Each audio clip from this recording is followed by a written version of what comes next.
Lorsque des journalistes ont infiltré cette installation, ils ont découvert que des macaques y étaient élevés dans un but terrifiant. Mais avant de commencer, assurez-vous de vous abonner à Did You Know et d'activer la cloche pour ne manquer aucune de nos vidéos. Laissez aussi un like dès maintenant. Ce n'est pas surprenant que tant de personnes disent que les singes sont leur animal préféré. Après tout, ces primates semblent mener une vie insouciante. Lorsqu'ils ne sautent pas d'arbre en arbre, ils se balancent la tête en bas aux branches, puis se régalent de fruits frais et de graines. Mais cette image d'animaux libres et joyeux n'est pas celle qu'ont découverte les journalistes qui se sont introduits dans plusieurs élevages de macaques au Laos.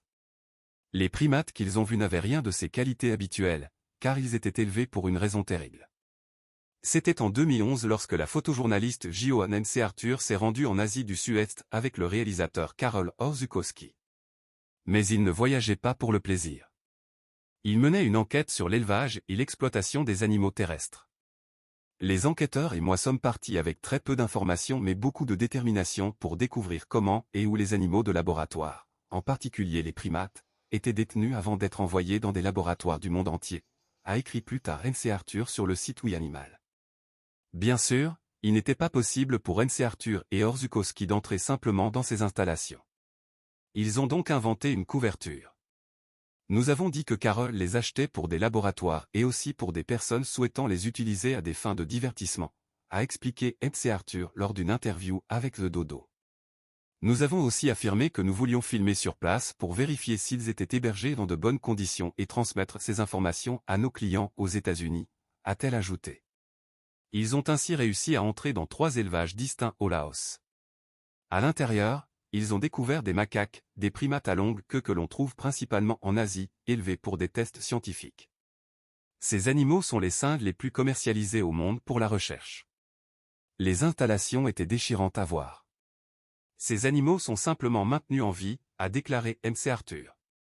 Ils reçoivent très peu de nourriture et il existe une hiérarchie dans chaque cage, les plus âgés prennent toute la nourriture, laissant les plus jeunes se débrouiller. Il y a donc beaucoup de famine dans ces cages. Les cages étaient dans un état horrible, remplis d'urine, d'excréments et parfois des corps de leurs compagnons morts. La captivité avait aussi effacé leur nature joyeuse.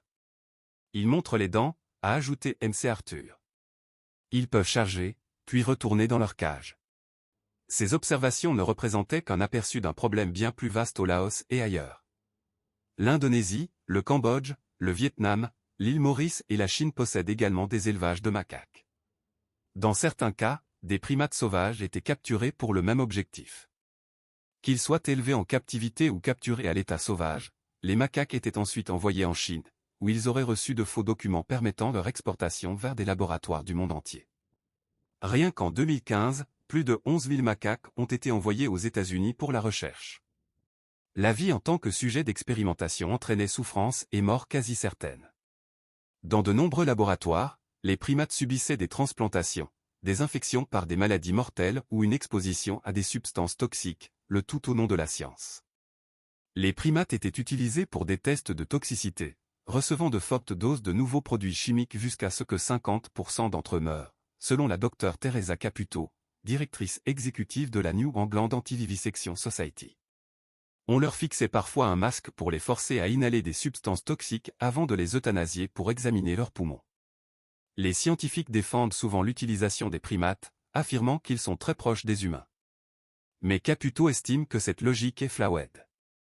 Nous savons que ce qui se passe chez un homme n'est pas toujours applicable à une femme, a-t-elle expliqué.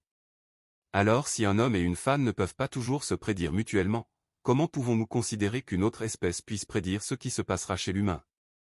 La directrice générale de Cruelty Free International, Michelle Tew, a déclaré que l'imagerie médicale moderne, la modélisation cérébrale et l'étude des cultures de cellules humaines rendent désormais les primates inutiles dans la recherche.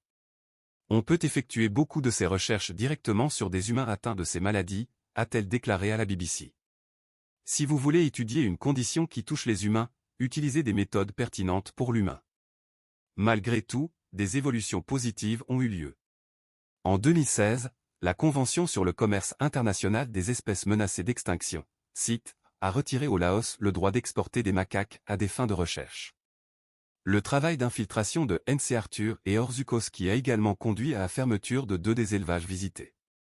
Mais même si cela représente une victoire, il reste encore de nombreux éleveurs poursuivant ces pratiques. Elle a appelé les personnes impliquées à réfléchir davantage aux animaux qu'elles élèvent, testent et blessent. Nous pensons souvent aux animaux de laboratoire uniquement lorsqu'ils sont déjà en laboratoire, mais quelle était leur vie avant, a-t-elle demandé. Ils connaissaient la liberté, les arbres, la famille et le choix. Puis ils ont été enfermés dans ces enfers. Caputo est allé encore plus loin, affirmant que l'expérimentation animale est un modèle inefficace. Elle a ajouté que c'est toujours un modèle imparfait et souvent un modèle dangereux, et qu'aucun chercheur ne nierait que leur argument serait « Nous n'avons pas le choix, c'est ainsi que nous devons procéder, mais il existe de meilleures approches ». Pourtant, son appel est resté sans réponse. Selon la Human Society, 80% des pays continuent d'autoriser les tests sur les animaux. Cette pratique est d'ailleurs ce qui a inspiré le travail de MacArthur au départ. La vie de ces animaux est tellement dissociée des produits que nous utilisons, et c'est pourquoi je prends ces images pour faire le lien entre A et B, a déclaré la photojournaliste Aze Dodo. La vie des animaux mérite d'être prise en considération.